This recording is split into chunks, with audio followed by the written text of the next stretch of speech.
TM13 dan TM14. Itu TM13-nya di chapter 6, buku yang lama. Terus TM14 itu bab 13 gitu. Oke. Nah, waktu ini ya, kita mulai aja ya. Ntar kemalaman lagi. Oke. Baik, sebelum mulai ada baiknya kita berdoa menurut agama dan CN masing-masing. Doa mulai.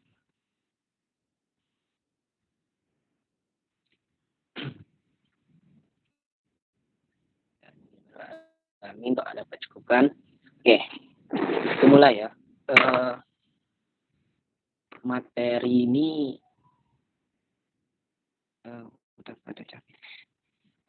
materi ini aku bilang lebih banyak teori, sedikit kurvanya sedikit. Jadi teman-teman bisa baca gitu kan.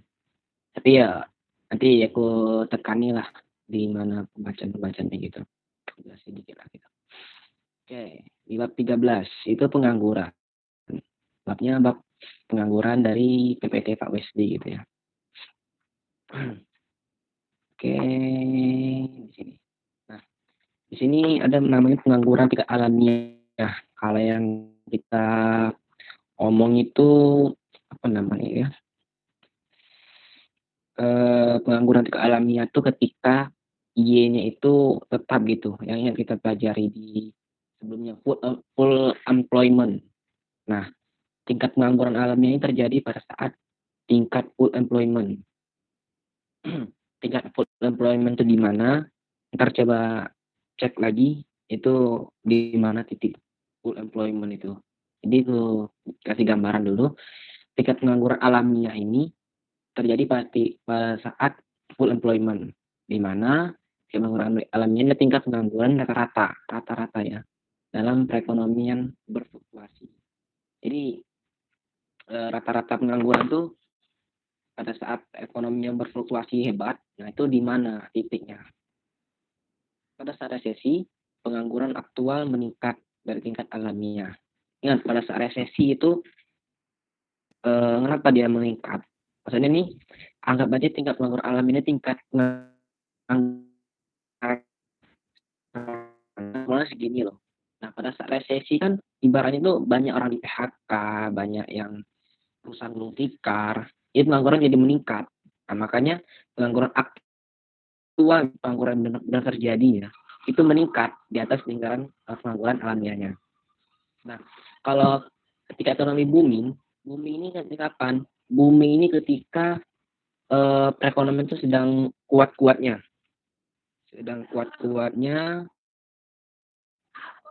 Tingkat penganggurannya itu menurun kan? Tingkat pengangguran itu menurun. Karena apa? Ya orang banyak bekerja di saat ini. Tingkat boomingnya sudah banyak bekerja. Dan akan tingkat penganggurannya akan turun dan di bawah tingkat alamiah. Tuh. Itu sedikit pengantar. Terus ini ada model tingkat alamiah. L ini tingkat angkatan kerja, E ini jumlah orang yang bekerja, U itu jumlah pengangguran, UL ini tingkat penganggurannya.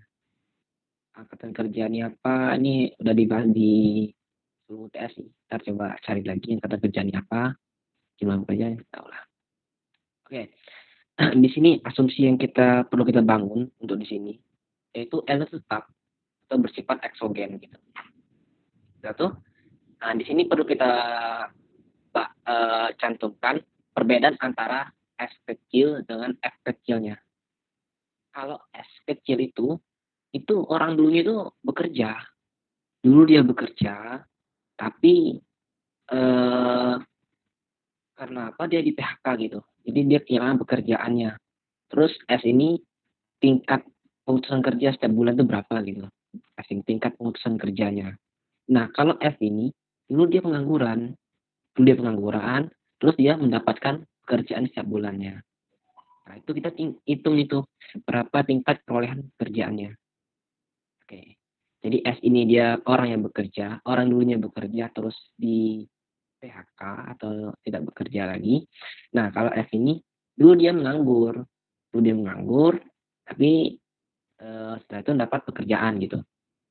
Tuh, jadi itu ya tingkatnya. Ingat ini tingkat ya, ini ibaratnya itu, dalam hal persentase gitu. Ini dalam persentase, ini kan tingkat pemutusan, bukan angkanya ini persentase ini intinya. Itu bersifat eksogen. Oke, saya tuh pengen tadi kan persentasenya tuh. Nah, kita pengen tahu berapa banyaknya gitu. Nah, itu bisa digambarkan di sini. Itu dia menganggur, terus dia terus bekerja. Nah, kita pengen tahu berapa banyak orang itu. Jadi persentase F dikali dengan U. U-nya apa? Orang menganggur tadi. Nah, itu. Jadi kita tahu berapa orang yang dari dia nganggur terus dia bekerja. Kebalikannya, kalau yang S tadi, orang dulu dia bekerja terus nganggur. Nah, itu kita tahu persentase S dikalikan E. E ini kan orang dulu yang bekerja gitu. Orang yang bekerja terus menganggur. Itu berapa banyak? Kan itu. Kalau tadi ini persentasenya.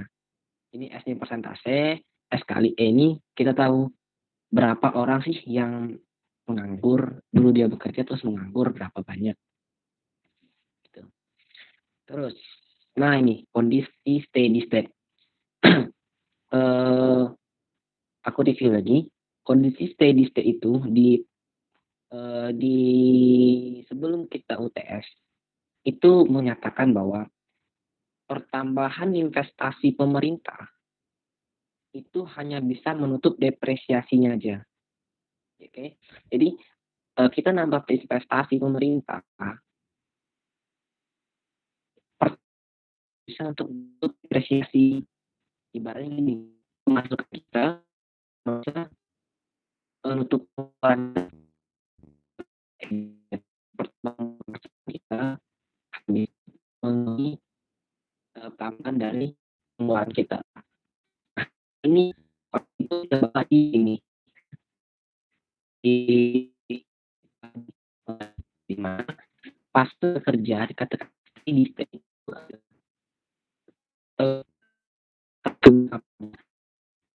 jumlah orang yang mencari pekerjaan mencari pekerjaan akhirnya masuk terus keluar setelah ketika stay.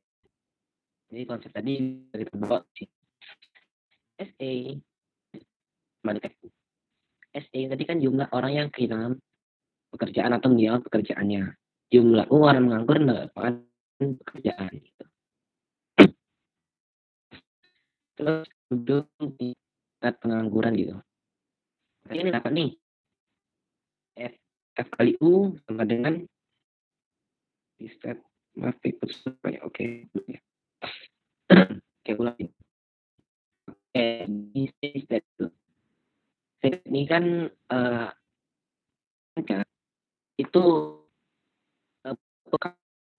pemasukan. Jadi besar kita itu sama dengan dalam ini uang di dalam hal tenaga kerja. Nah, di sini dibilang kondisi steady state itu terjadi ketika jumlah orang yang mencari pekerjaan itu, jumlah orang yang pengen bekerja itu sama dengan orang yang kehilangan pekerjaan. Nah, kenapa bilang kondisi steady disebut S?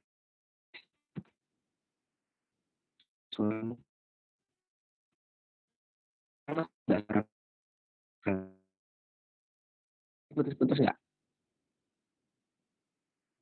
Bentar ya, bentar.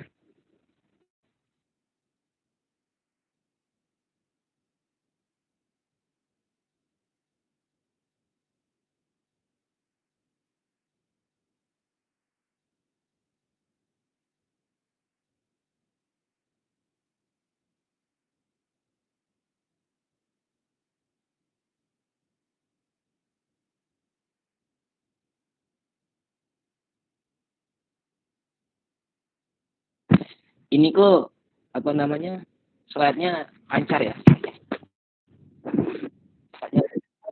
Oke.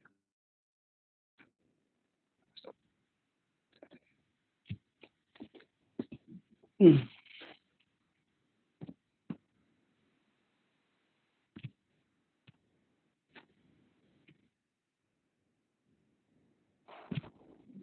Oke, sekarang masih ini enggak? Sekarang masih putus-putus enggak suaranya?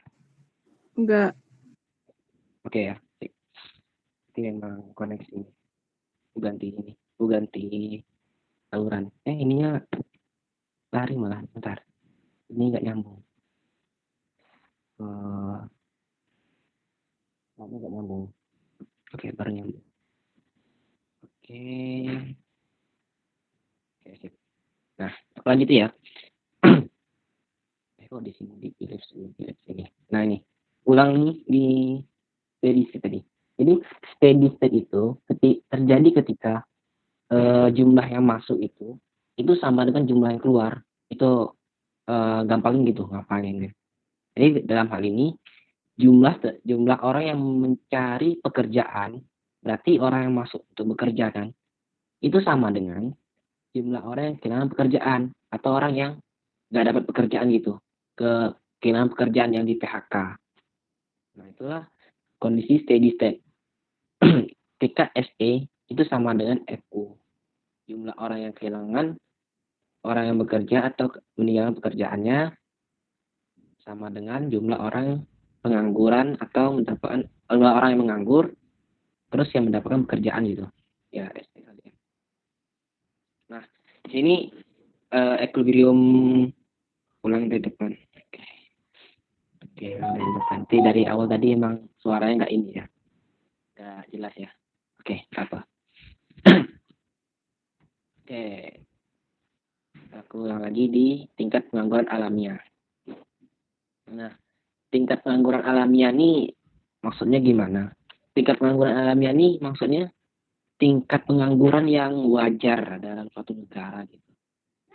Jadi rata-ratanya itu berapa gitu kan, berapa. Nah, itu tingkat pengangguran alamiah itu di enggak dasar.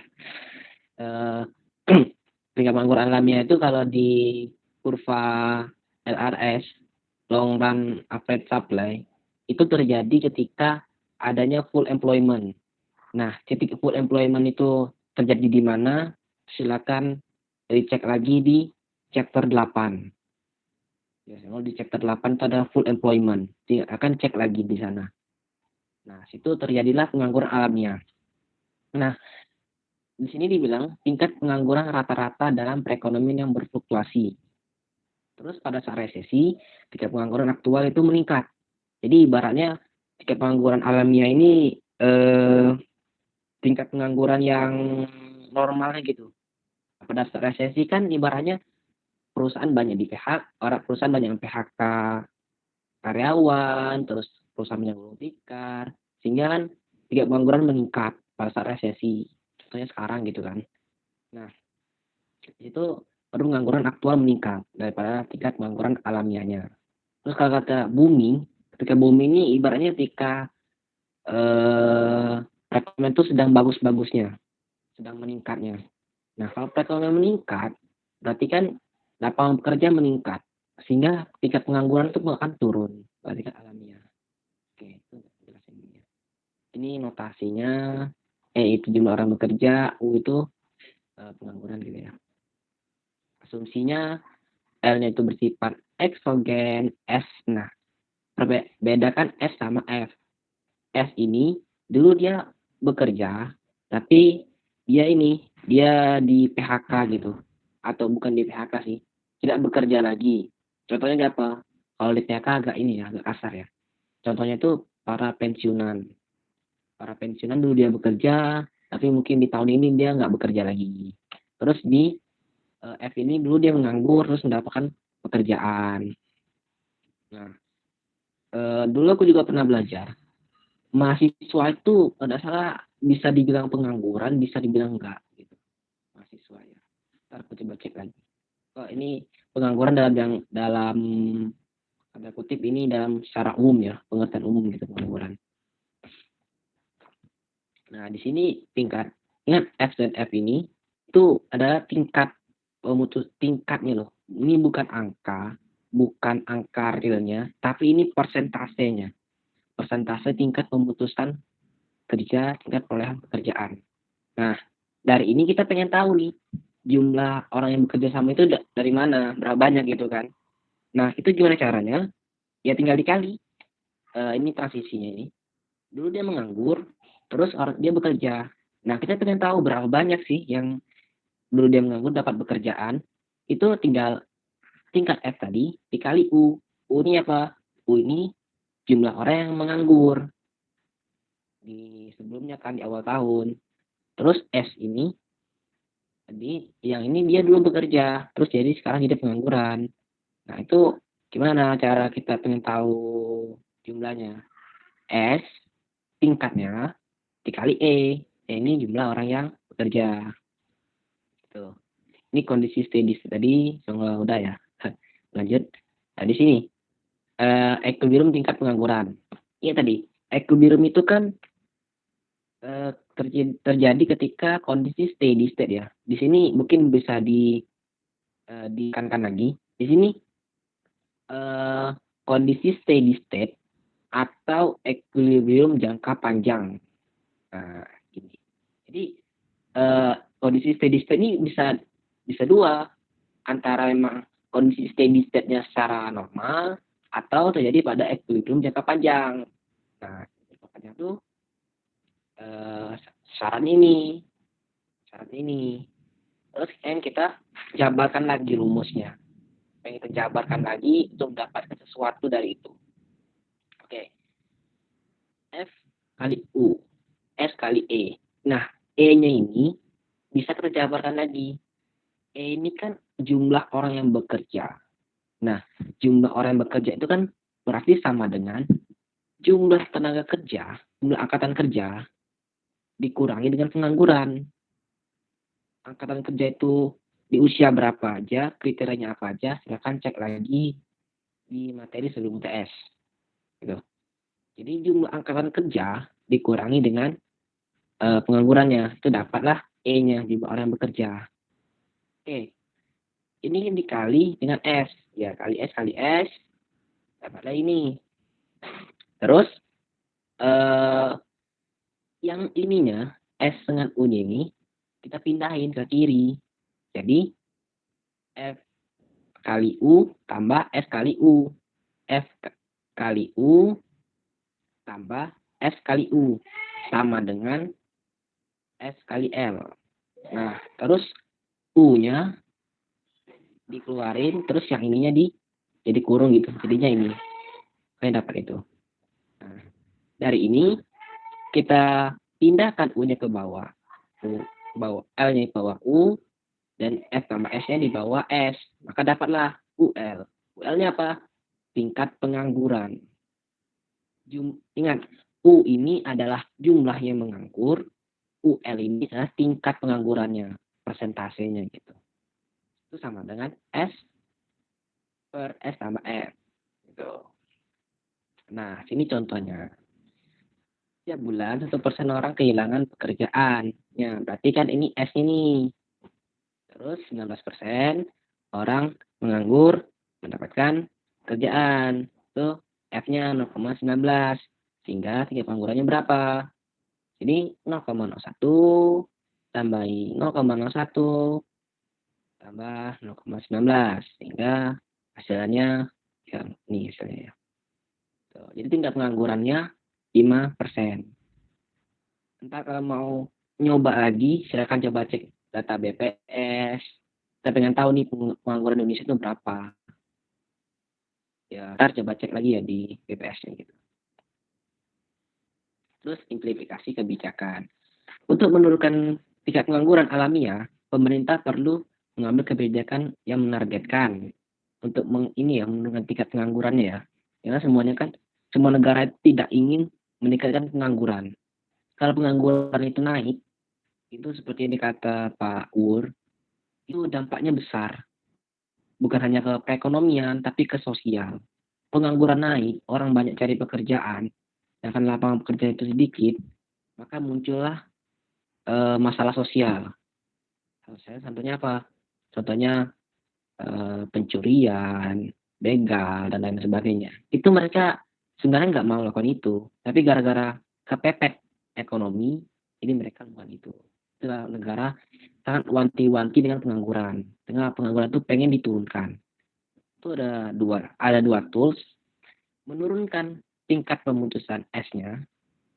S-nya itu diturunkan atau meningkatkan F-nya. S-nya diturunkan atau F-nya dinaikkan. Ini diturunkan atau yang F-nya dinaikkan.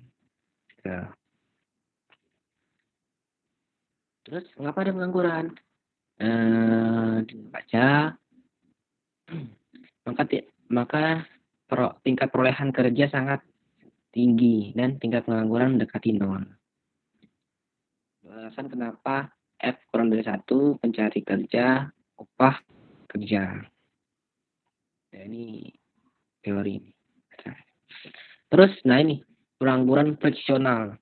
Jadi kalau teman-teman baca di internet, itu jenis-jenis pengangguran itu banyak.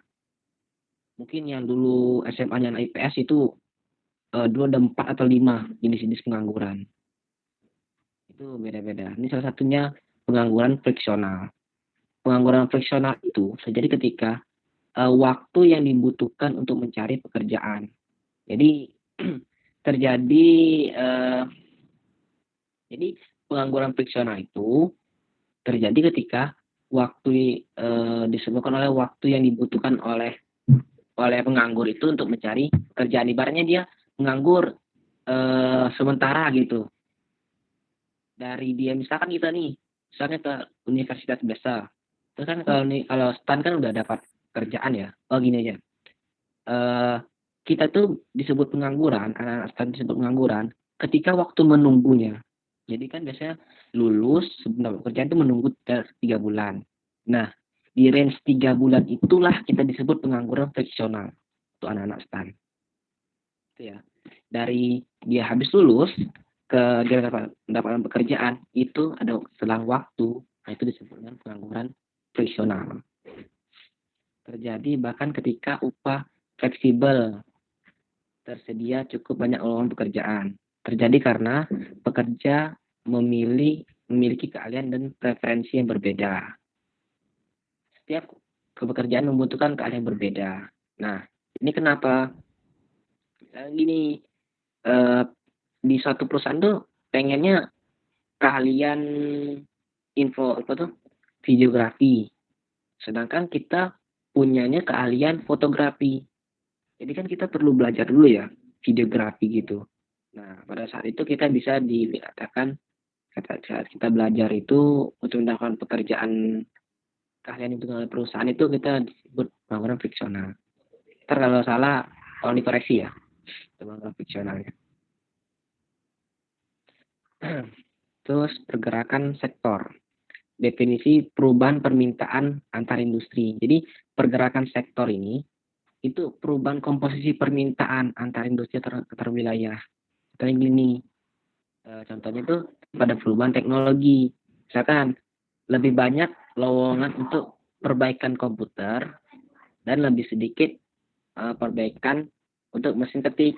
Karena apa? Karena adanya perubahan teknologi, perusahaan itu enggak untuk perbaikan mesin ketik ini jadi sedikit, karena mesin ketik ini komputernya zaman dulu. Belum ada yang komputer kayak laptop sekarang, dulu orang pakai mesin ketik. Nah, sehingga orang-orang yang perbaikan itu bisa memperbaiki mesin ketik ini dulu meningkat. Tapi semenjak adanya perubahan teknologi, perusahaan sudah move ke komputer, sehingga yang memakai mesin ketik ini jadi sedikit. Sehingga dulu dia bekerja memperbaiki mesin ketik itu jadi sedikit. Jadi mau nggak mau dia harus jadi ini. Jadi orang yang bisa memperbaiki komputer itu jadi lebih banyak gitu. Terus perjanjian perdagangan internasional. Permintaan bekerja meningkat di sektor ekspor dan menurun di sektor impor bersaing. Hasilnya pengangguran friksional. Tadi ya. Jadi yang aku menjelaskan ini aja. Nah, dia tuh butuh waktu untuk belajar memperbaiki komputer. Orang yang dulu memperbaiki mesin ketik ini, dia butuh waktu belajar memperbaiki komputer. Nah, waktu dia belajar itu sampai dia diterima di perusahaan itu. Nah, itulah disebut dengan pengangguran friksional. Gitu ya. Ini sangat banyakkan teori. Kerjaan publik dan pencari dan kerja. Program pemerintah untuk mengatasi pengangguran itu ada 3, sama kantor ketenagakerjaan pemerintah. Di sini dengan ketenagakerjaan pemerintah itu menyebarluaskan informasi tentang lowongan pekerjaan. Karena apa? Misalnya perusahaan membuka lowongan pekerjaan. Nah, itu nggak semuanya dapat informasi tentang lowongan pekerjaan itu.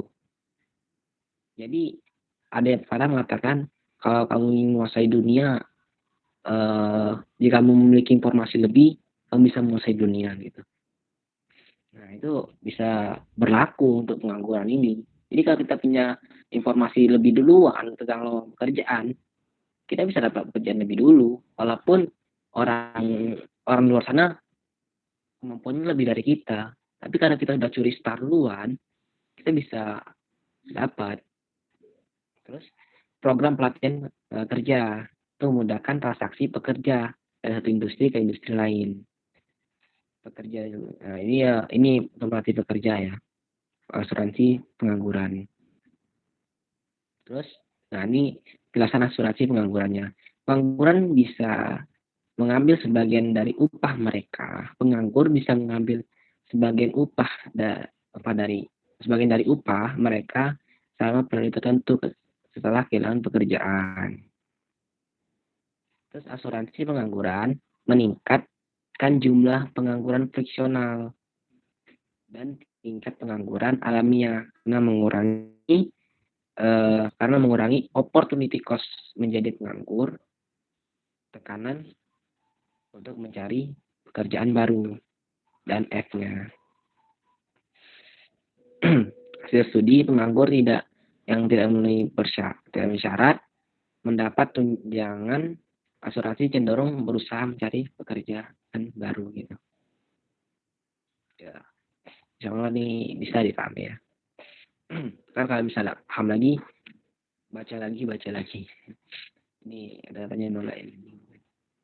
Terus manfaat dari asuransi pengangguran. Dengan adanya asuransi pengangguran, para pekerja memiliki banyak waktu untuk mencari pekerjaan, sehingga pekerjaan didapatkan sesuai dengan keahlian dan preferensinya. Akhirnya produktivitas dan pendapatan meningkat. Gitu. Jadi kalau aku membacanya di sini, asuransi pengangguran ini ibaratnya dulu dia bekerja, terus sebagian dari upahnya itu diambil untuk asuransi pekerjaan nih. Jadi ketika dia menganggur di kemudian hari, itu dia punya tabungan untuk meningkatkan skillnya atau ya untuk hidup lagi tuh barangnya tuh. Nah, terus dari itu dia mencari pekerjaan yang sesuai dengan skillnya gitu. Karena kita kerja sesuai dengan skill kita itu insya Allah lebih bagus gitu kan. Sehingga produktivitasnya dapat meningkat gitu. Ini angka, nah ini mengapa ada pengangguran? Tingkat alamiah pengangguran UL tadi ya, tingkat alamiah pengangguran itu UL sama dengan S tambah F. Nah tadi ada 2 alasan kenapa F-nya itu jumlah orang yang menganggur, terus mendapatkan pekerjaan itu kurang dari 1. Karena pencarian kerja. Tadi yang sudah kita bahas di sini ya. Soalnya udah dibahas tadi.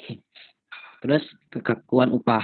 Nah, di kekakuan upah ini udah mulai ada sedikit kurva-kurvanya. Kalau yang di pencarian kerja ini at least lebih banyak ke teori. Jadi teman-teman kalau bisa bingung, silakan baca lagi. Kalau misalkan masih bingung juga, coba cek videonya Pak Wur gitu. Oke. Sini pengangguran dan kekakuan upah. Aku di sini mau jelaskan pengangguran tuh titiknya di mana, kenapa itu terjadi kekakuan upah. Nah, di sini. Ini ada dua sumbu, yaitu upah real dan tenaga kerja. Oke. Nah, di sini terjadi garis permintaan tenaga kerja gitu. Jadi ketika upahnya tinggi, upah realnya itu tinggi, kerjanya permintaan akan tenaga kerja itu sedikit. Karena apa? Ya perusahaan kalau mau untuk upah tinggi ini untuk ininya. Misalnya kalau kita ambil ekstrimnya untuk para direktur. Nah, direktur itu kan nggak banyak, cuman paling 5, 10. Nah, itu kan emang upahnya tinggi kan. Nah, ketika upahnya rendah, permintaannya jadi banyak tenaga kerjanya. Ya ibaratnya tenaga kasarnya gitu. Tenaga kasarnya kan itu ibaratnya upahnya jauh dari upah direktur. Nah, itu jumlah pekerjaannya lebih banyak. Itulah kenapa permintaannya itu slotnya negatif gitu ya. Jadi ini permintaan perusahaan terhadap tenaga kerja gitu. Jadi di sini kami bisa bingung lagi. Ini untuk direktur, jadi direktur itu upahnya besar dan orangnya sedikit. Dan ini untuk pekerja kasar gitu. Upahnya sedikit, tapi jumlah pekerjanya banyak gitu. Nah, di sini penawarannya.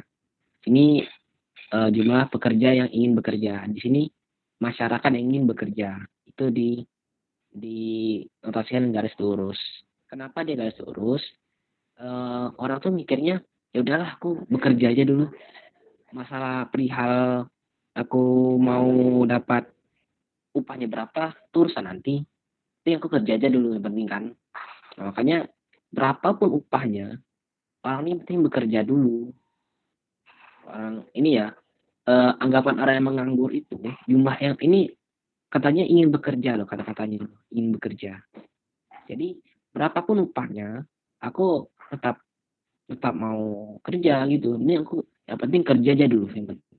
Pokoknya misalnya gini, upahnya tinggi tetap di sini. Upahnya di sini tetap di sini. Nah gitu. Itu cara bacanya. Oke. Nah, di sini ada upah real yang kaku. Nah, upah real yang kaku ini apa? Ini contohnya upah minimum.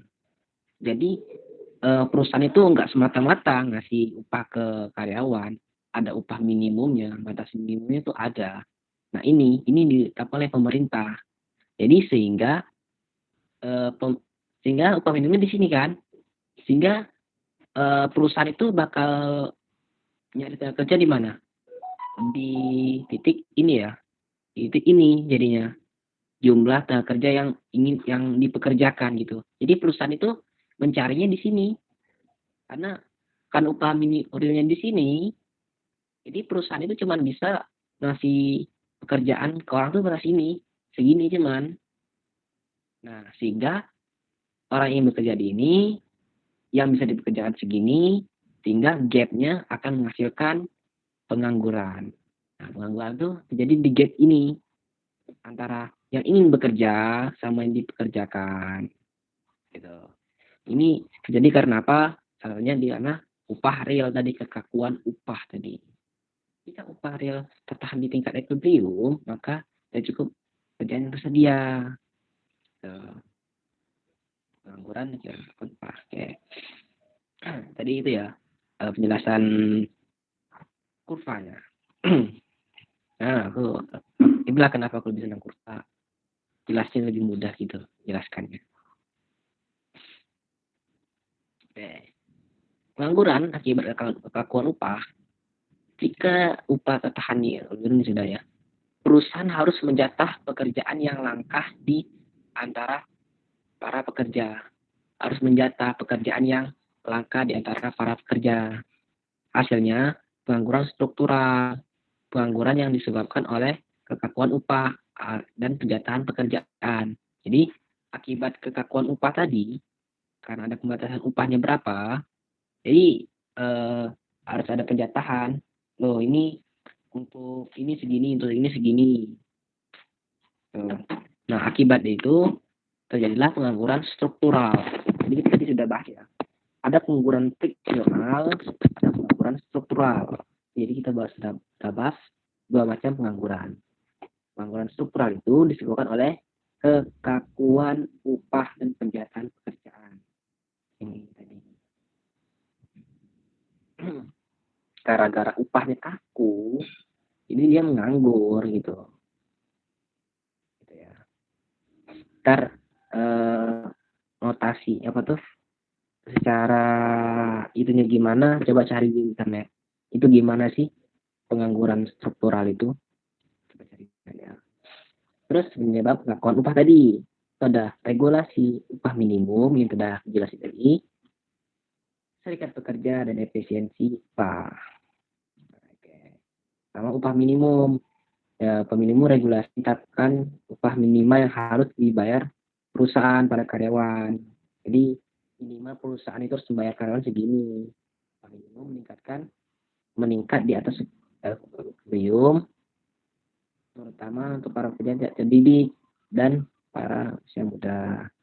Ya, ini studi kenaikan 10% upah minimum mengurangi para pekerja usia muda sebesar 1,3%. Karena apa? Aku jelasin di sini ya. Nah, upah minimum kan di sini.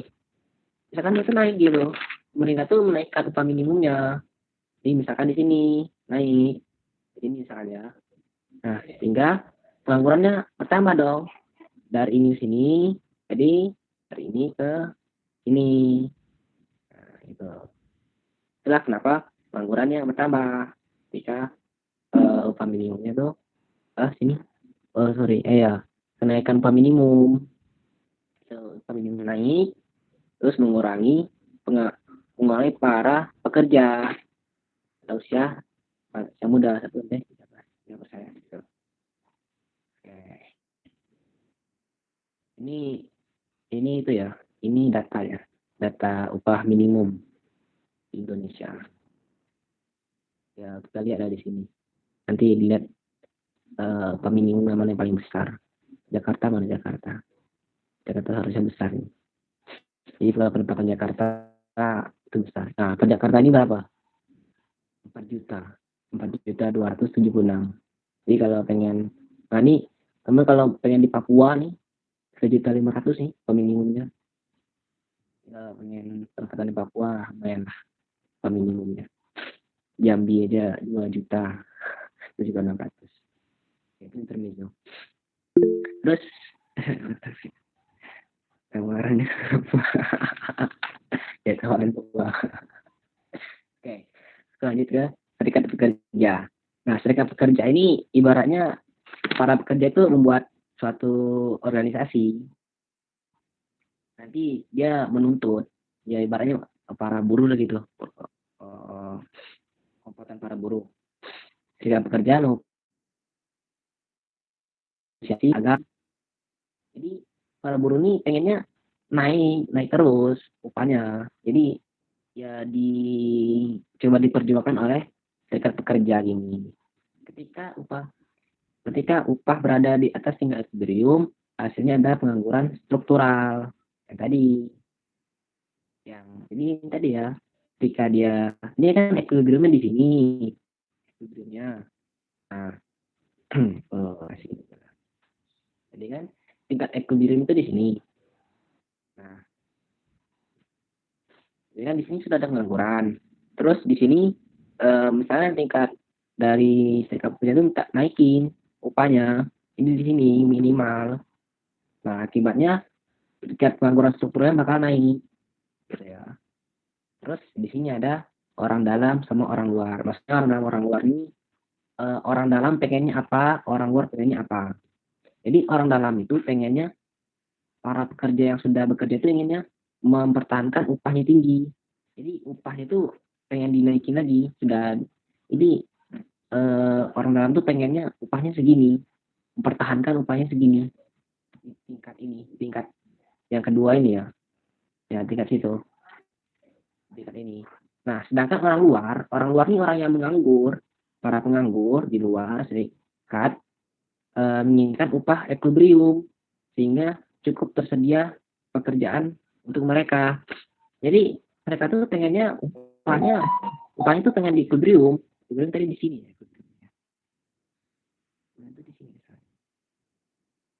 Nah, di sini sehingga mereka bisa bekerja. Jadi pikiran orang yang menganggur itu yang penting bekerja aja dulu. Pengen bekerja aja dulu, perihal upahnya berapa nanti itu.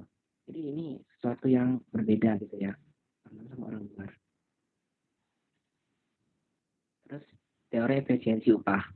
Teori ini menyatakan bahwa upah yang tinggi meningkatkan produktivitas. Ya benar ya. Kalau kita upah kita tinggi, dibayar tinggi, maka produktivitas kita bakal lebih tinggi. Kecuali orang yang bekerja dengan sangat ikhlas gitu. Upahnya rendah, bekerja tinggi, ya itu bisa ada orangnya. Tapi untuk menemukan orang yang seperti itu sangat sulit gitu. Kalau manusia yang berpikir normal itu biasanya nggak mau gitu ya.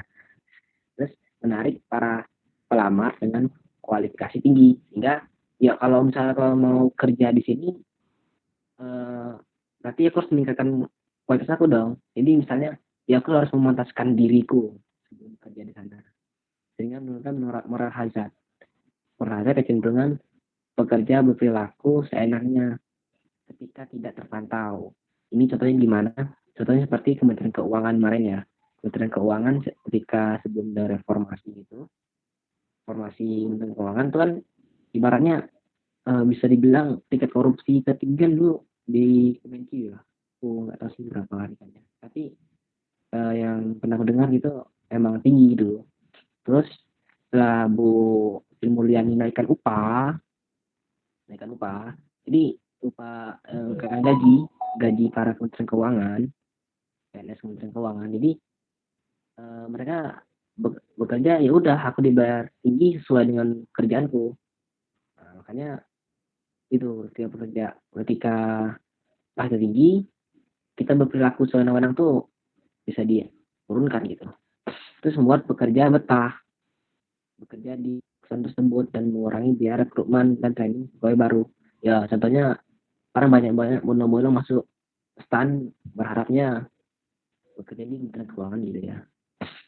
Terus ya meningkatkan nutrisi pekerja. Ini semakin tinggi upah, semakin banyak makanannya kita makan. Makanannya ya nggak makanan anak mahasiswa gitu. Terus perusahaan rela membayar upah di atas ekuilibrium untuk meningkatkan produktivitas. Hasilnya pengangguran struktural tadinya. Hasilnya pengangguran struktural karena upahnya tinggi. Ya perusahaan tuh pengennya produktivitasnya maksimal. Jadi dia berani ngasih upah tinggi. Tadi ya yang aku jelasin lagi yang bayar di sini tadi. Nah, perusahaan tuh rela bayar segini rela asalkan produktivitasnya tinggi. Nah, sedangkan kan hasilnya kan pengangguran friksional ya, struktural ya, pengangguran struktural. Nah, yang pengangguran struktural itu yang lihat negara ini. Nah, kan orang yang nganggur tuh pengennya upahnya berapa turun, tapi ini bertentangan dengan pengennya perusahaan. Kalau aku bayarnya rendah, ntar produktivitasku jadi turun loh. Makanya aku nggak mau.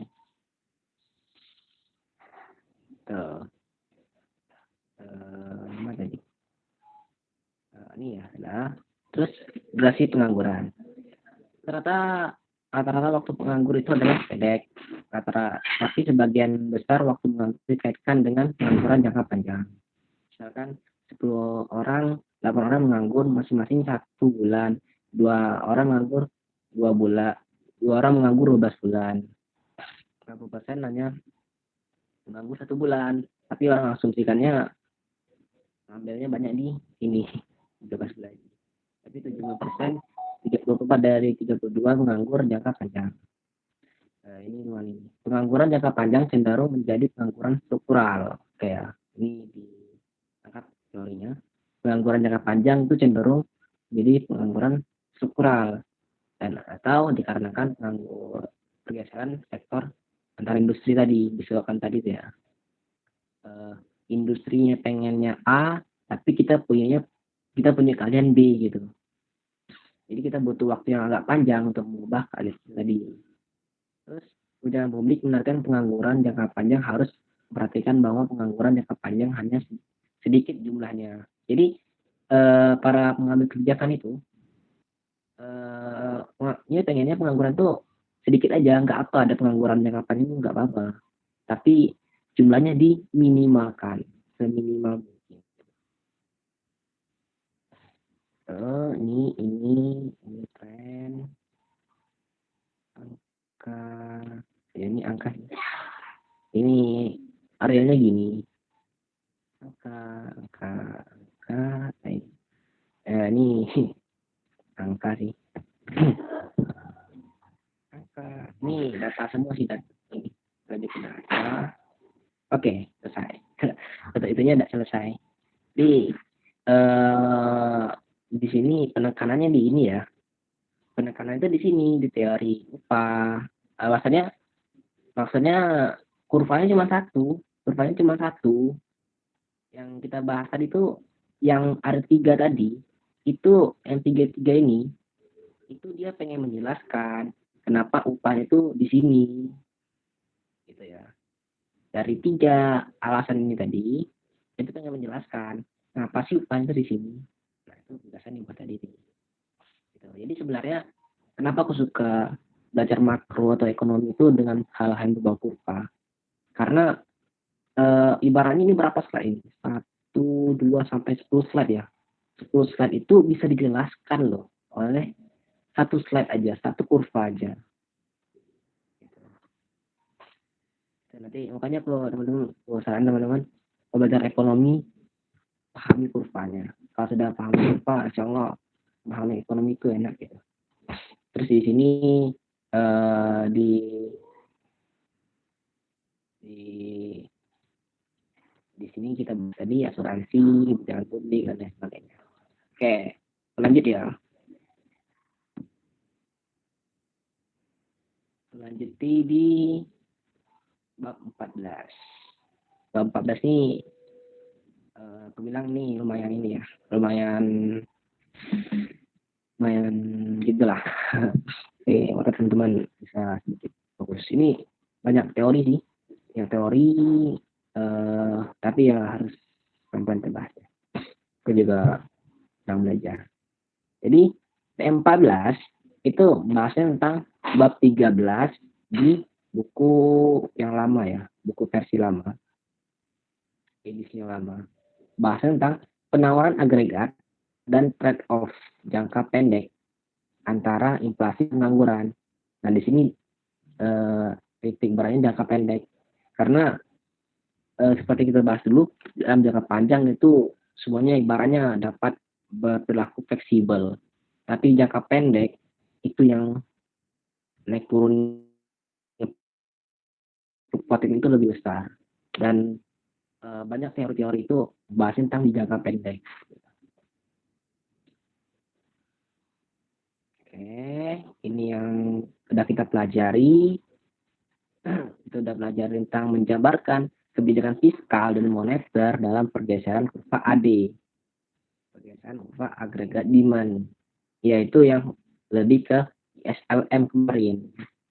SLM apa? Akan ntar dicek lagi. SLM ini apa sih? Kayak kebijakan kemarin, pahami lagi di chapter 8 sama 9. Terus selanjutnya kita akan bahas analisis agregat supply. Di sini agregat demand ya. Agregat supply dalam jangka pendek yang merefleksikan kenyataan. Di sini bilangnya sebagian harga kaku dan sebagian lagi tidak. Nah, di sini nanti pohon dicantumi harga kaku sama upah kaku gitu. Nanti itu ada dua bahasan, harga kaku dan upah kaku, upah kerja ya. Nah, di sini ini ada model harga kaku, harga barang itu yang kaku, maksudnya kaku ini dia nggak bisa dengan cepat merespon perubahan ekonomi kayak kemarin 2020 misalkan harga Indomie itu 2000, terus adanya COVID itu perusahaan dalam jangka pendek nggak bisa semata-mata ngubah harga. Ini COVID jalan ya harganya tetap segitu. itu 2.000 upah kaku sama. Karena upah kaku, jadi perusahaan itu nggak bisa semata-mata langsung COVID-19 langsung turunin upah, itu nggak bisa.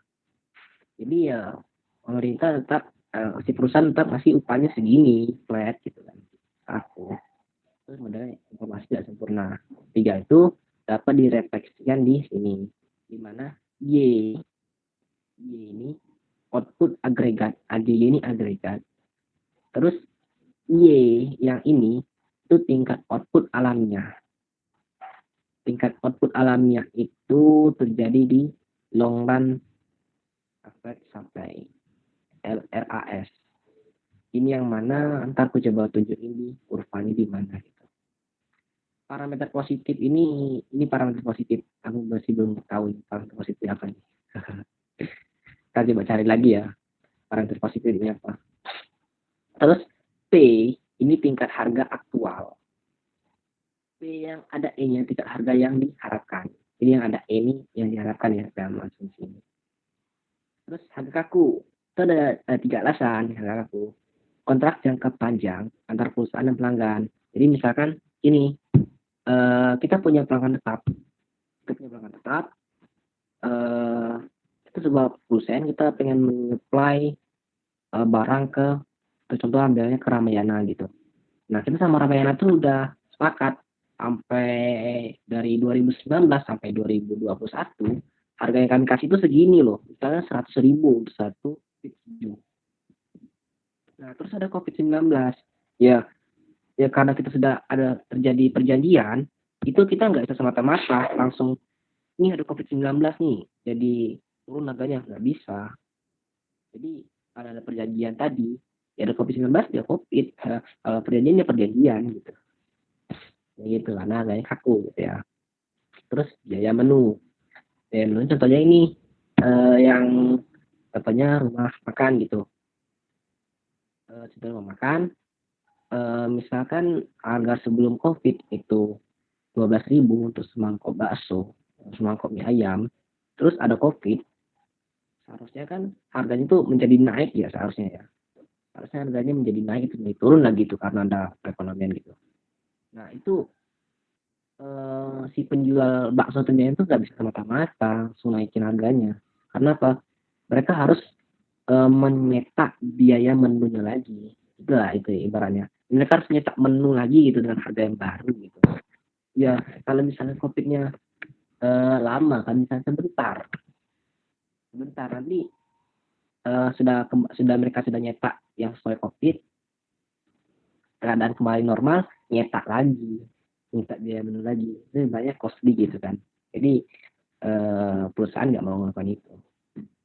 Terus perusahaan tidak ingin merepotkan pelanggan dan sering mengubah harga. Wah, ini perusahaan yang baik. Terus dalam asumsi dalam model ini perusahaan menetapkan harganya masing-masing. Jadi perusahaan itu menetapkan harga itunya ya monopoli masing-masing. Antara perusahaan dan perusahaan B itu nggak ada keterkaitan. Gua mau ngasih harga segini ya itu urusanku.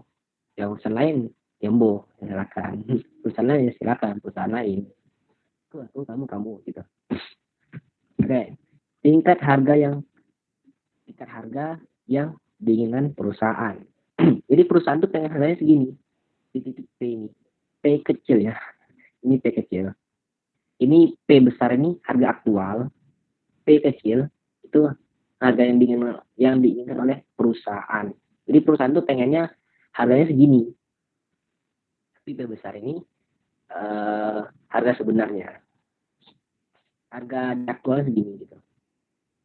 Y dikurang Y ini kan Y permintaan agregat dikurangi dengan alamiah. Normal itu berapa gitu kan. Ini agregat kan dalam jangka pendek gitu. Dalam jangka pendek itu orang tuh mintanya segini.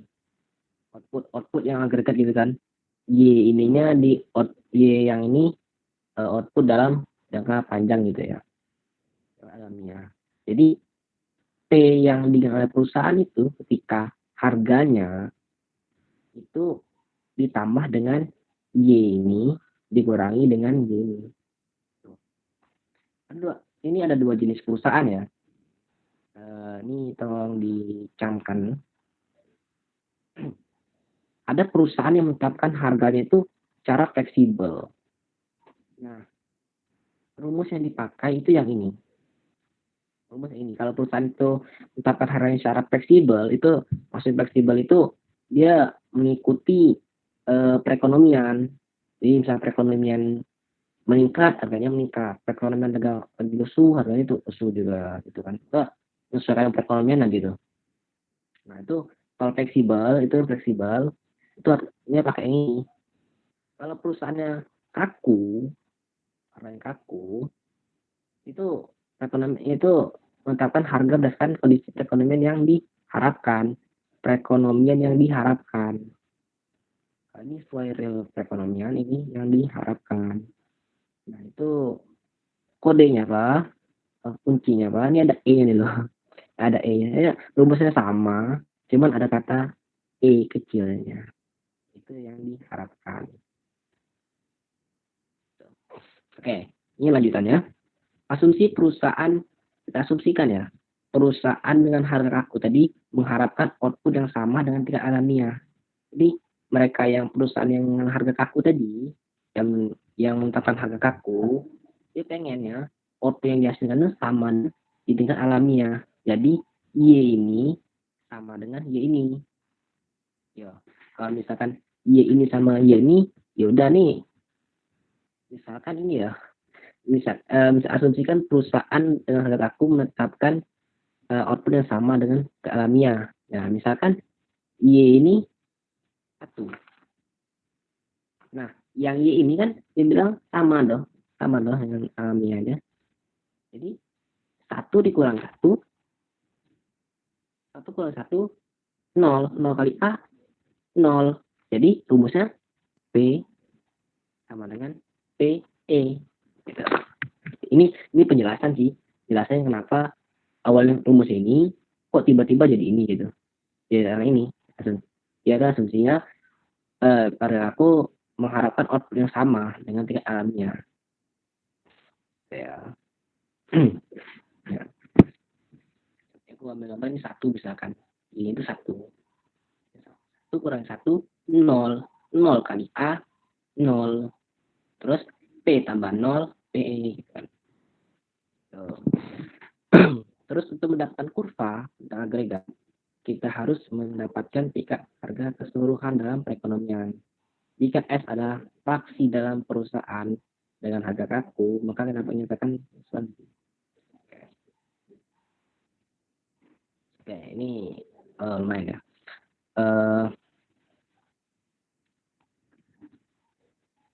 Model harga kaku. Model harga kaku. P harganya, ini tak berani. Ini aku P harga yang aktual itu sama dengan SP. S ini tadi, S yang ini tadi ya. S ini fraksi tadi ya, fraksi di sini. Fraksi dari perusahaan. Kali PE tambah 1 kurangi S, P tambah A kali ini.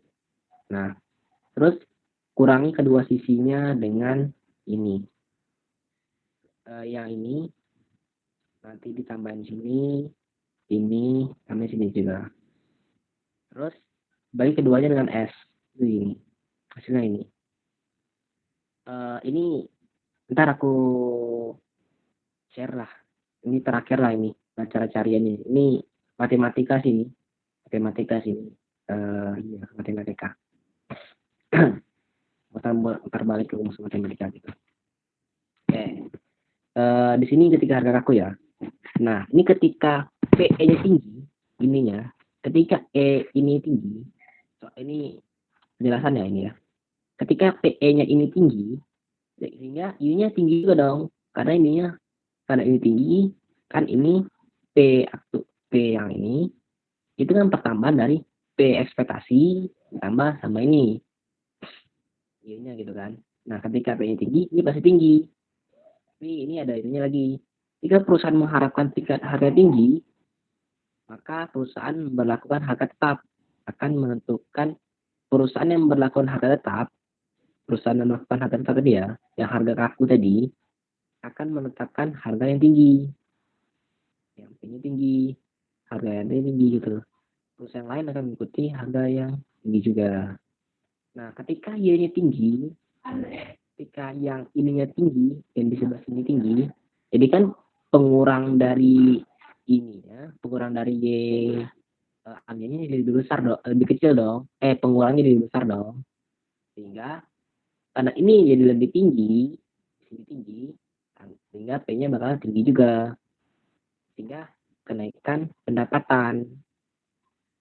Outputnya naik, pendapatan bakal naik. Karena ya kita konsep dulu, pengeluaran kita saat ini bisa menjadi pendapatan di orang lain. Terus permintaan barang jasa juga akan tinggi. Perusahaan yang harga fleksibel menetapkan harga yang tinggi. Nah, yang kalau perusahaan dia harga kaku, dia kalau pengen P-nya tinggi, dia harus naikin yang ininya di sisi PE-nya. Kalau perusahaan yang fleksibel, menetapkan harga fleksibel, dengan P-nya tinggi, maka dia harus menaikkan di sisi Y-nya. Makin besar pasti perusahaan yang harga fleksibel yang baik. Ya. Terus ini, dari ini bisa kita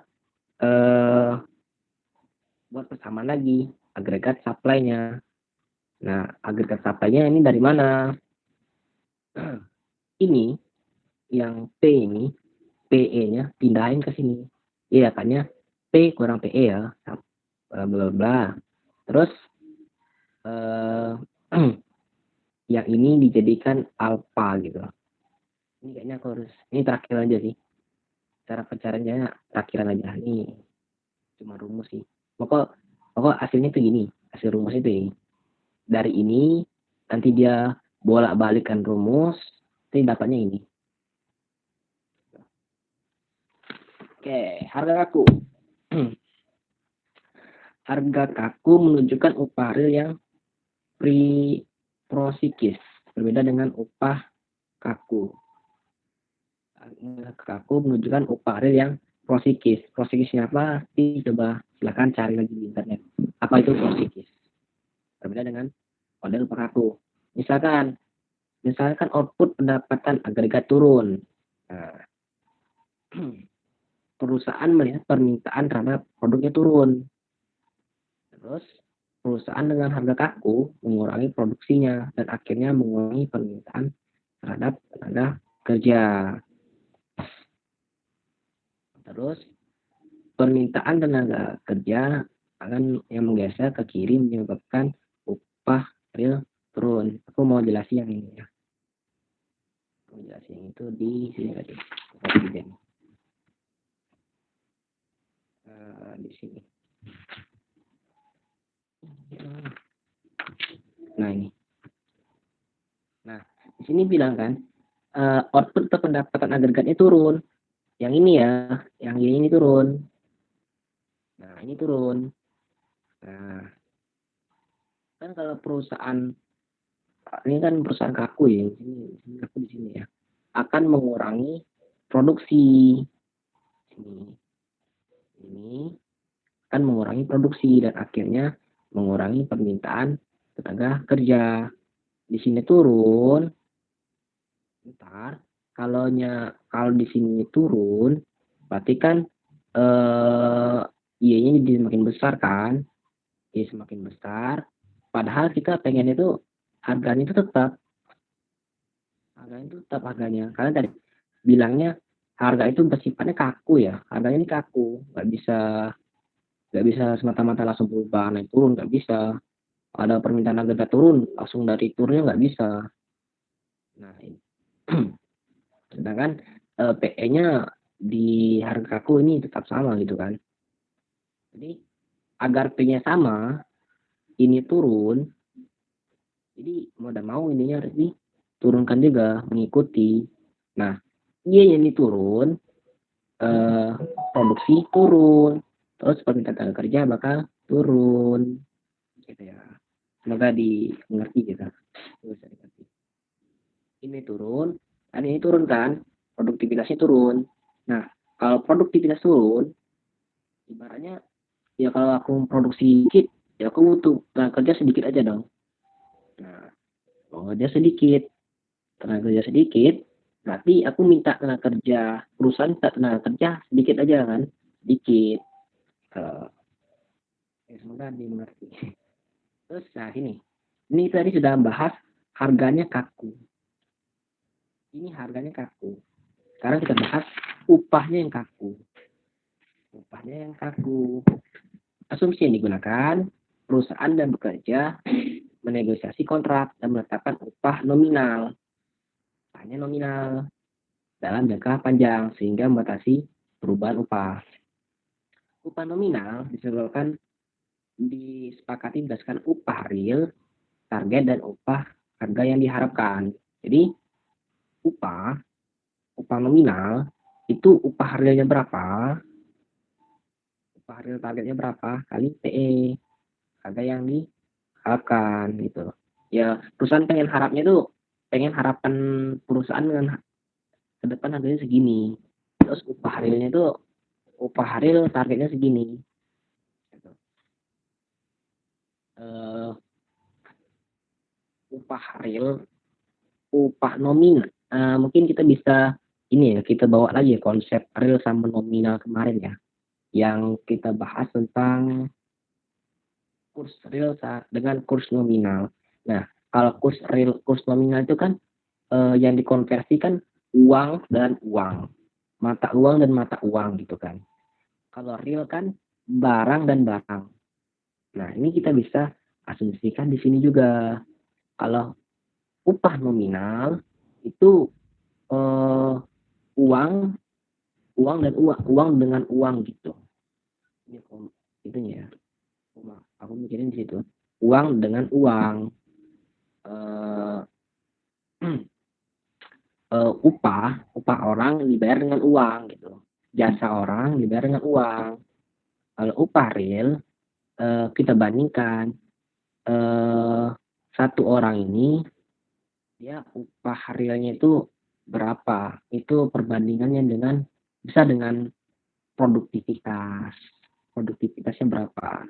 Jadi kalau dia produksi segini, jadi upahnya itu berapa segini. Tapi dalam artian eh, barang gitu ya. Tapi coba cari lagi upah real ini gimana. Nah, itu W upah nominal sama dengan upah real kali PE. P yang diharapkan. Terus dibagi dengan P. Sehingga dapatlah W per P. Upah nominal per price. Sama dengan upah real kali upah nominal. Uh, harga yang diharapkan dan price-nya. Ini. Terus kita bandingkan antara P dan PE. Ketika P dan sama dengan PE, pengangguran outputnya bertingkat alamiah. Ingat ya. Nah, di sini, ini tolong dikit dulu, bukan dikit sih, di note ini ya, pernyataan ini. Karena dari pernyataan ini kita bisa bawa ke kurvanya nanti. Oke. Ketika P dan PE, pengangguran alamiah, pengangguran dan output bertingkat alamiah. Tadi yang kita bahas tadi, yang di sini, ya. Nah, pengangguran alamiah, tingkat pengangguran alamiah itu di sini jelasin lagi ketika P sama dengan PE, ya. Terus upah real ketika P besar daripada PE, upah real lebih kecil dari target sehingga perusahaan mempekerjakan ini, di sini aja kita ininya. Perusahaan akan mempekerjakan lebih banyak pekerja dan output naik ke atas tingkat alamiah gitu. Hingga di sini yang kita garis bawahi di sini ya. Perusahaan mempekerjakan lebih banyak pekerja gitu ya.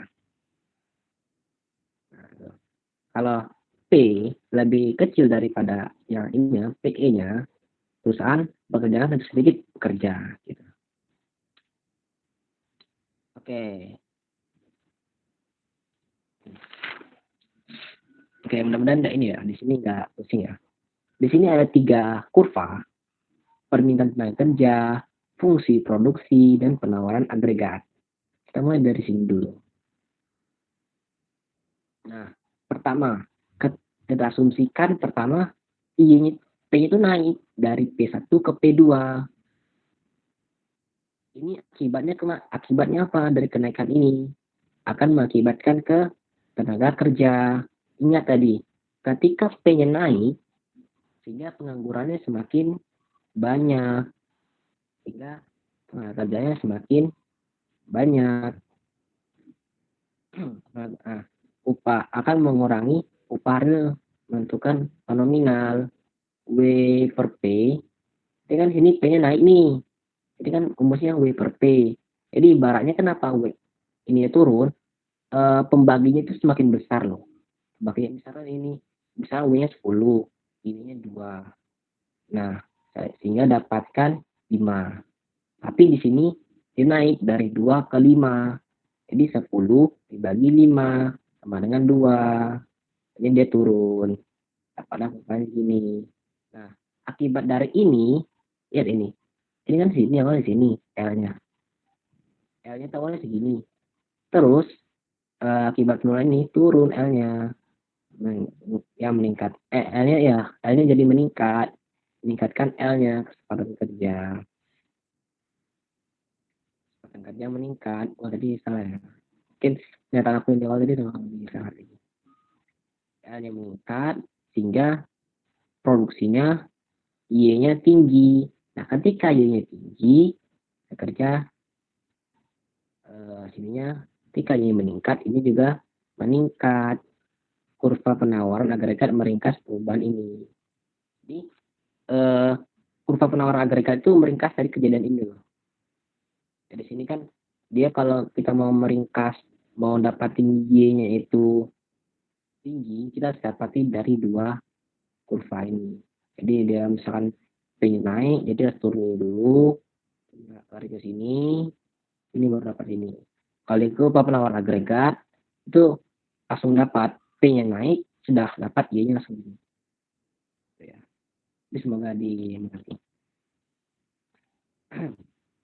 Upah kaku, nyatakan upah real seharusnya counter cyclical, bergerak berlawanan arah dengan output selama siklus bisnis. Jika ekonomi booming, akibatnya ketika P naik, upah real seharusnya turun. Upah real seharusnya turun. Outputnya naik gitu. Dikarenakan outputnya naik. Jadi ya, upah real itu jumlah tenaga kerja dibandingkan dengan outputnya. Jadi kalau misalkan outputnya semakin besar, upah realnya jadi semakin kecil. Ini ya. Aku coba ini lagi ya, cari internet apa rumus upah real ini. Terus jika ekonomi resesi, P-nya turun, upah real seharusnya naik, outputnya turun. Prediksi tidak sesuai dengan kenyataan yang ada. Ya ini sih, ini data. Terus model informasi tak sempurna. Tadi kan ada 3. Ada 3 model tadi ya. Harga kaku, upah kaku, dan model informasi tak sempurna. Asumsinya, asumsi dan harga bebas menyesuaikan dan menyimbangkan penawaran dan permintaan. Masing-masing pemasok memproduksi satu barang dan mengkonsumsi banyak barang. Jadi pemasok itu produksi cuma satu barang, untuk perusahaan produksi satu barang. Asumsi nih ya, biar kita paham gitu. Masing-masing pemasok mengetahui harga nominal barang yang diproduksi, tapi tidak mengetahui tingkat harga secara keseluruhan. Ini salah satu asymmetry information. Salah. Kalau kita memiliki informasi lebih banyak, itu kita bisa menguasai dunia tadi. Ya kita nggak bisa menguasai dunia gara-gara kita punya informasi sedikit gitu kan. Penawaran untuk setiap barang tergantung harga relatifnya. Harga nominal dibagi tingkat harga keseluruhan.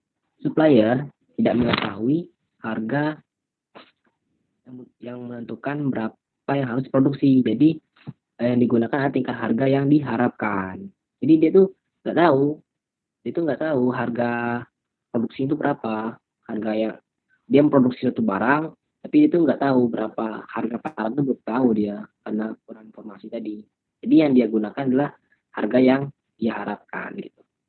Jadi itu nggak tahu P-nya, tapi dia menggunakan P yang ini.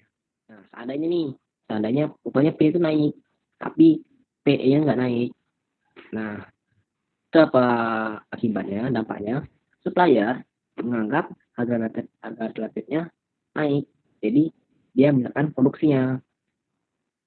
Jika semua produsen bekerja sama, I akan meningkat dan P akan naik gitu. So, ini juga bisa diillustrate. Nah, ini.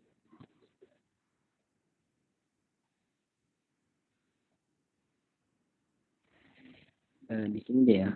Nah, ini. Aku menjelaskan yang ini. Seandainya P itu naik, P ini naik.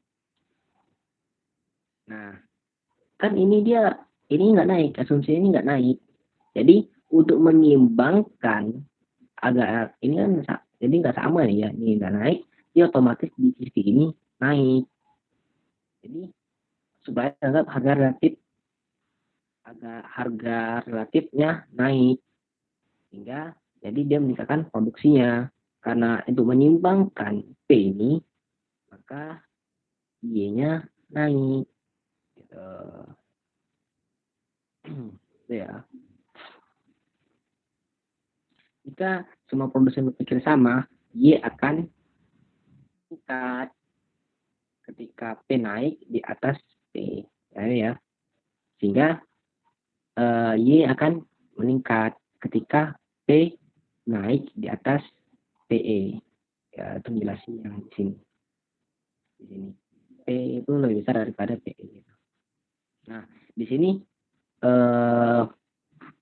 tolong di ini SRAS, short run aggregate supply, dia melengkung, tidak sticky.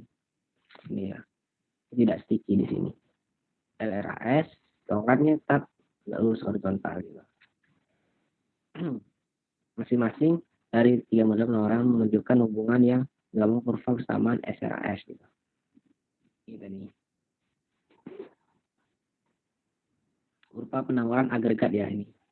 Artinya ini model penawaran agregat itu sama dengan kita bisa asumsikan dia sebagai SRAS.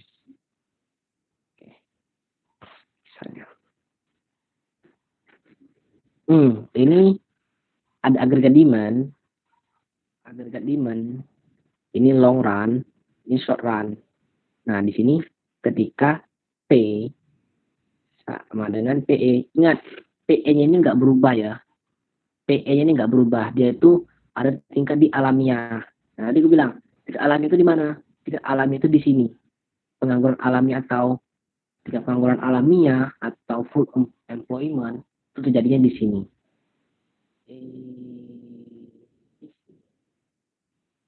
Di sini. Nah, itunya apa? Pertemuan antara kurva SRAS dan AD. Yang LRAS ya, long run ya.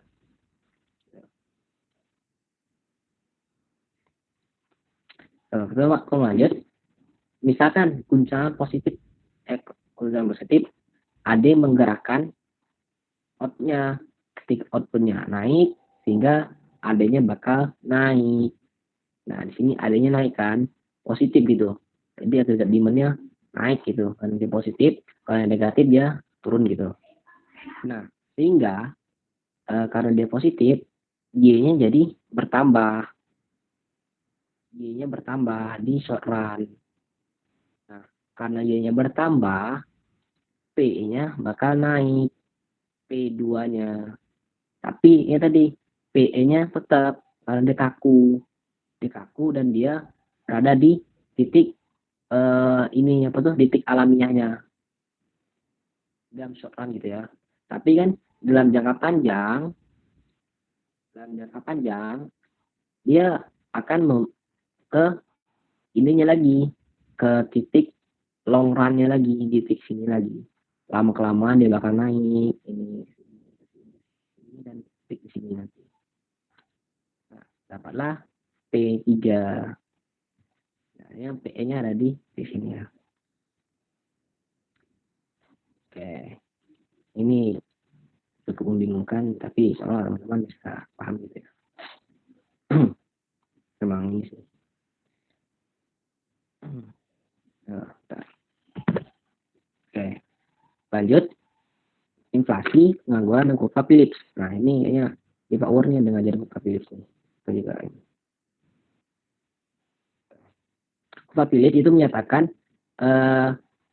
kurva Phillips bergantung pada P. P bergantung pada inflasi. Jadi kurva Phillips ini menyatakan pengangguran sini ya. Kurva Phillips ini dia yang di itunya pengangguran. Pengangguran siklis. Deviasi tingkat pengangguran aktual dan tingkat alamiah. Jarak ya. Jarak tingkat pengangguran aktual dari tingkat alamiahnya.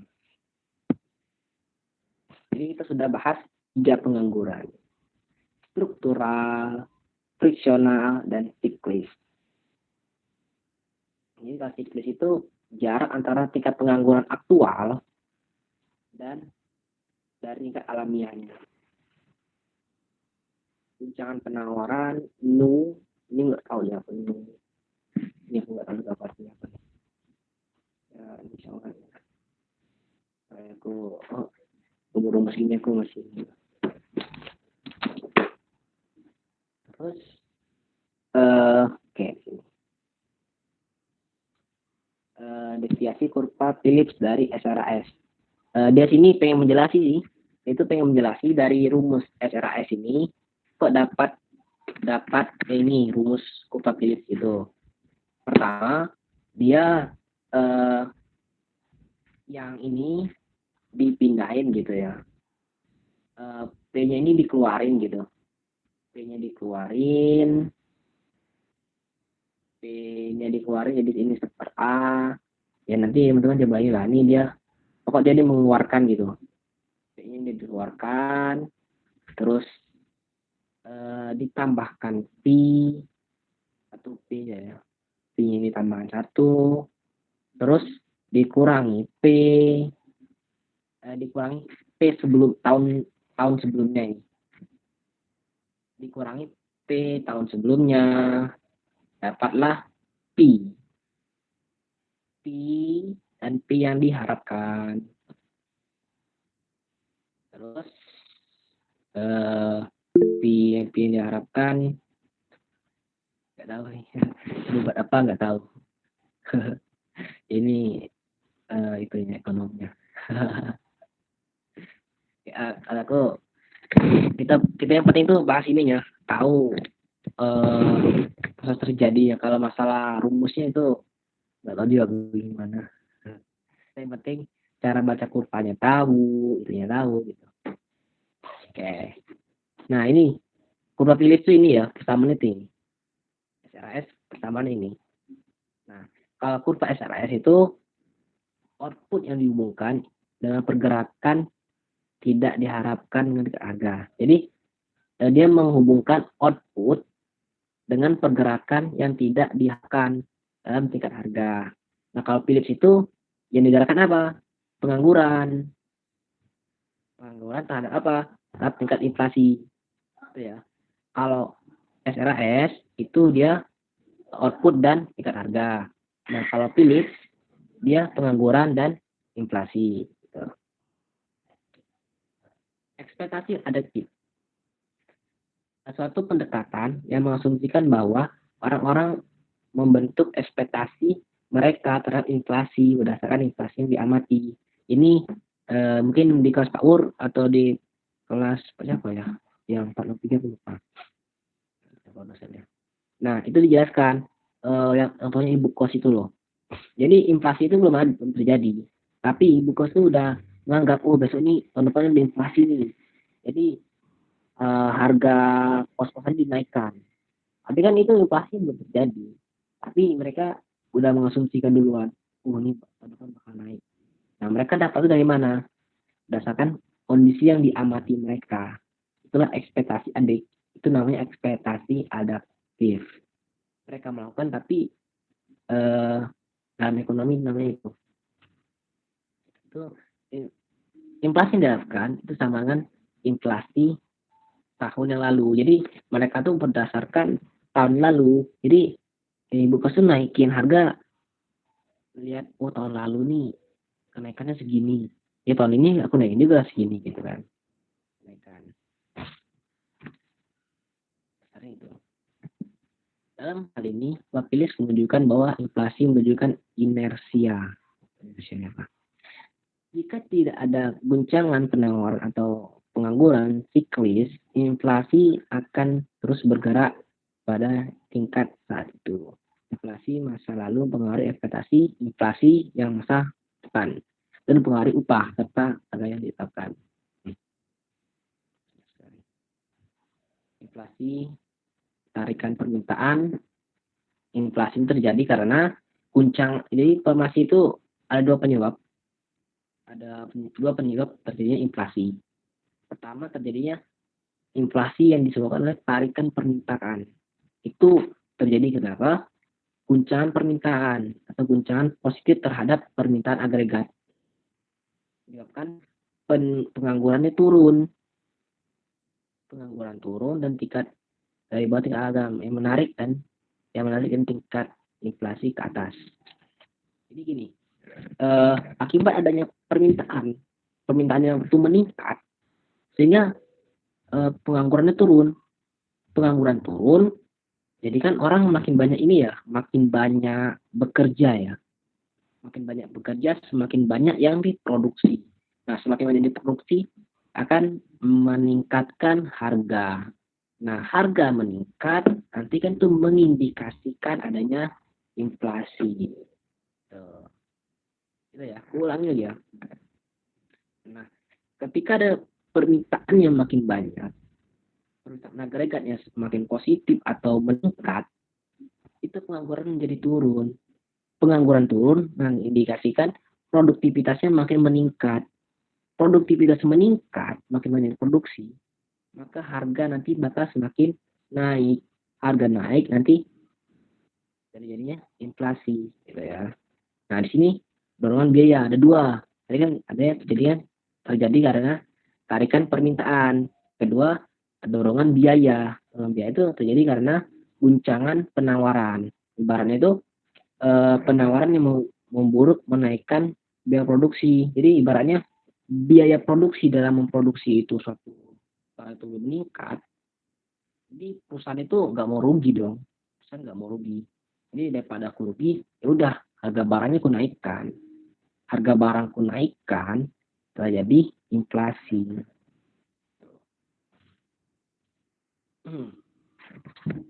Ini menggambar Philips. Oke. Gambar Philips. Nah, dalam jangka pendek, membuat kebijakan menghadapi trade-off antara P dan U. U ini apa ya? U ini Philips jangka pendek. P ini dia inflasi ya. P ini inflasi, U ini pengangguran.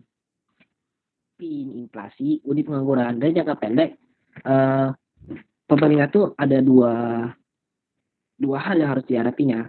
Dia harus menghadapi inflasi atau pengangguran. Jadi gini, kalau misalkan inflasinya tinggi, pengangguran semakin rendah. Jadi ya, kenapa inflasinya tinggi, pengangguran rendah? Lagi tadi,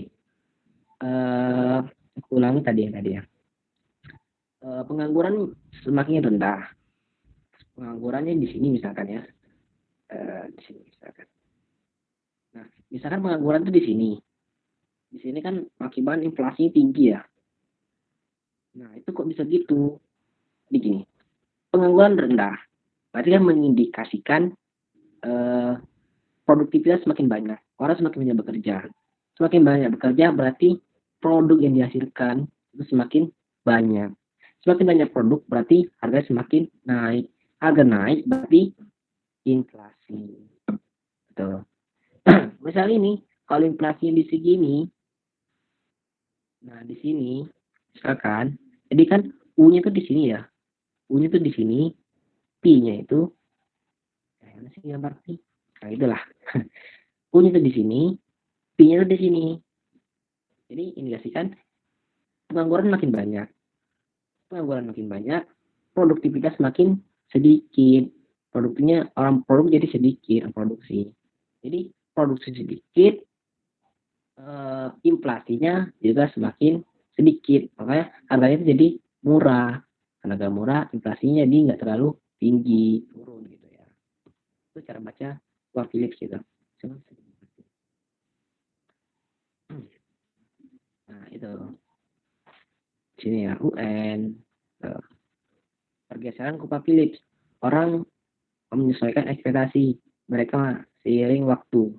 Jadi trade off-nya terjadi di jangka pendek. Misalkan naiknya ini ya, PE-nya ya, yang diharapkan ya, Philip ke atas. Nah, misalkan ini, misalkan eh, misalkan naiknya PE, menggeserkan Philip ke atas.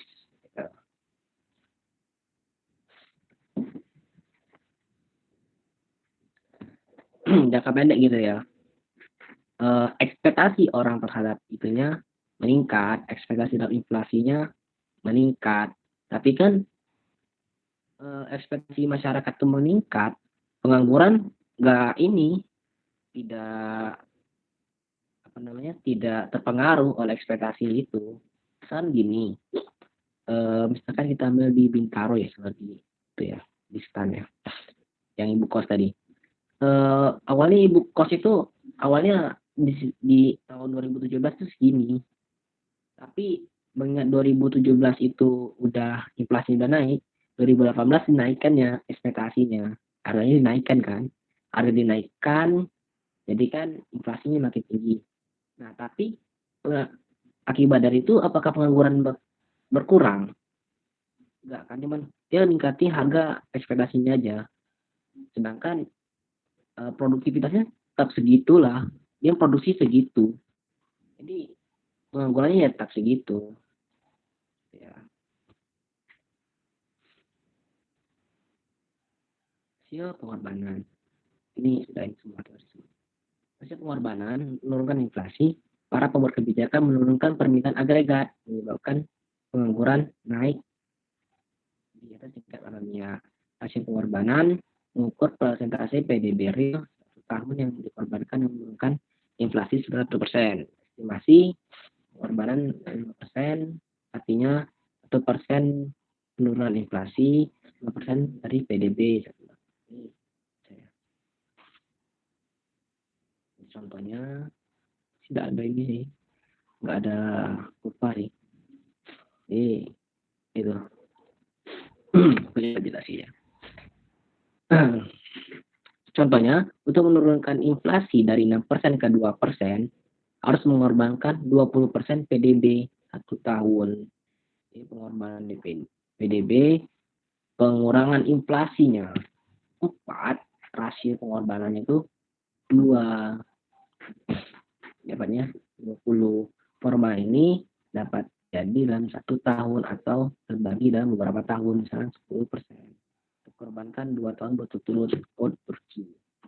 Biasanya dari sini deflasi adalah pengorbanan PDB. Hukum yang menerjemahkan pengorbanan PDB ini dalam hal pengangguran. 1% penurunan tingkat pengangguran sama dengan 2% kenaikan PDB. Ekspektasi rasional. Memodelkan pembentukan ekspektasi.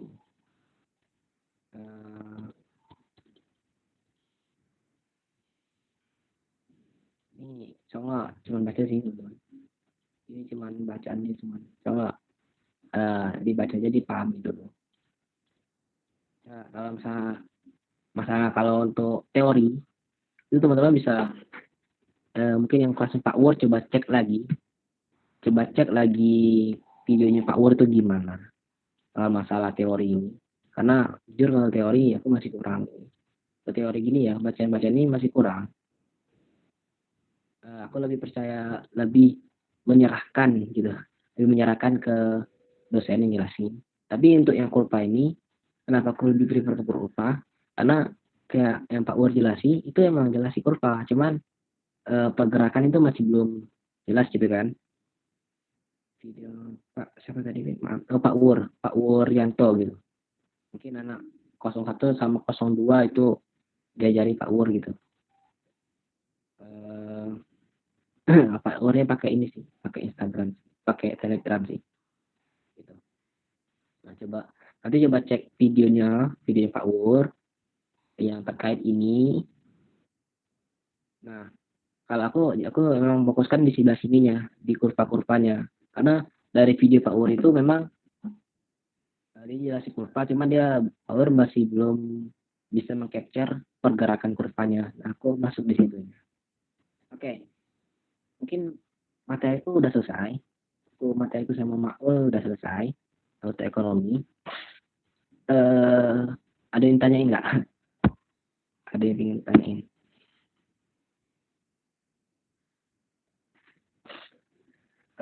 Mungkin yang anak 04 sama 03 itu coba minta gitu, minta forward gitu, forward video Pak Wur dari anak 01 dan 02. Tapi videonya dalam ini ya, video itu potong-potong gitu, satu menit gitu. Kita forward aja. Itu videonya dalam bentuk Telegram. Jadi teman-teman harus install Telegram. Jadi aku jelas Oke. Ada lagi yang tanyain. Ini mumpung ini materi aku udah selesai. Ya, dari yang kemarin aku jelasin, itu ada yang bingungnya nggak? Yang membingungkan? Ya, masih ya kalau saya ada waktu apa sih? Kasih waktu apa gitu. Dari yang aku jelasin kemarin, itu ada yang membingungkan nggak? Ada yang bingung, masih gambarannya masih belum ada gitu. Ya, yang memang harus di ini sih, di bab ini sih. Paham pokok yang dasar tuh memang harus di sini. Suaramu membingungkan. Suaranya membingungkan. Terus Oke. Emang harus yang nah, emang yang harus dasarnya itu di sini. Dasarnya itu dari chapter sini. Jadi teman-teman harus paham lagi di dasar di sini, di kurva ini, AD ini kenapa dia gini, gini. Nah, dan juga tambahan itu di sini. Nah, di sini tambahannya di sini. Jadi emang harus harus mengerti khususnya di bagian kurvanya itu di dua chapter ini. Jadi kalau memang masih bingung, aja aku ntar sama aku coba aku ini ya, jelasin lagi ya. Tapi kalau itunya bisa. Oke ya. Ya, coba ya. Memang yang ESLM ini. Ya, kalau misalnya masih bingung, silakan PC aja aku. Soalnya aku coba lagi tuh. Ya emang dari beberapa chapter emang di kurva dasarnya emang di dua ini. Di bab pertemuan 8 dan pertemuan 9. Kalau misalnya teman-teman sudah baca, sama sekali ya.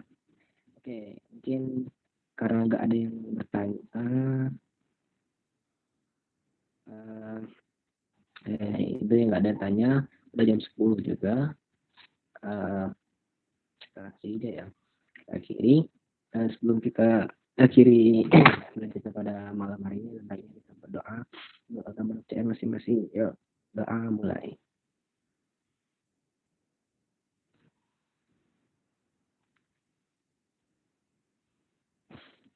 Ya, doa yang selesai. Tak Aki, terima kasih untuk atensinya, semangat untuk ininya, semangat untuk luasnya. Tak Aki, assalamualaikum warahmatullahi wabarakatuh. Ya, iya tuh yang ini untuk ISLM ini ya, eh ISLM-nya diperhatikan di pergerakannya ya. Pergerak yang ISLM tuh di kayak gini-gini ya, yang diperhatiin ya, pergerakan kurvanya. Jadi kalau misalkan bagian ISLM-nya, kalau belajar ISLM, teman-teman harus mengerti pergeseran kurvanya gitu. Ini gimana kok bisa gini tuh harus mengerti gitu. Gitu. Tuh, intermezzo. Oke.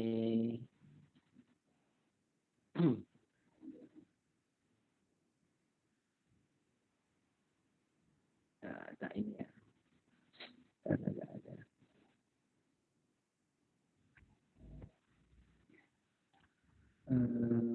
Tak matiin, mati, dan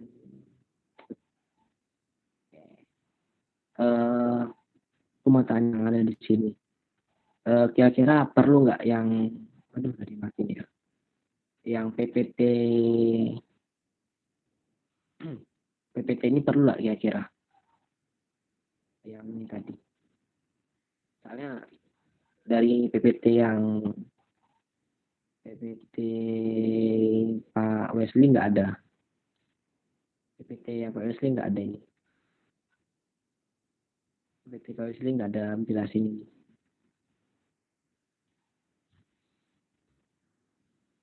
Ya, PPT Wesley cuman ini aja. Dia nggak menjelaskan sini. Kalau kalian download PPT Pak Wesley asli yang nggak ada ini. Ininya nggak ada.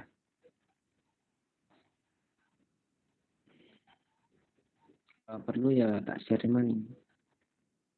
Kamu dikirim ke angkatan. Ya. Cuman gitu. Cuman yang PPT ini nggak ada bisa ini ya, nggak bisa slideshow ya. Karena aku nggak ngatur slideshow-nya. Slideshow-nya nggak teratur. Slideshow-nya berantakan gitu. Kayak ini. Nggak beraturan gitu. Pasti share aja. Oke. Ini teman-teman tahu cara ini ya. Tahu cara ini ya.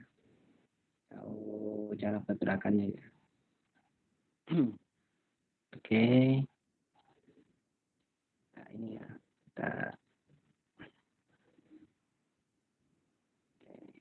Kita matiin aja ya. Itu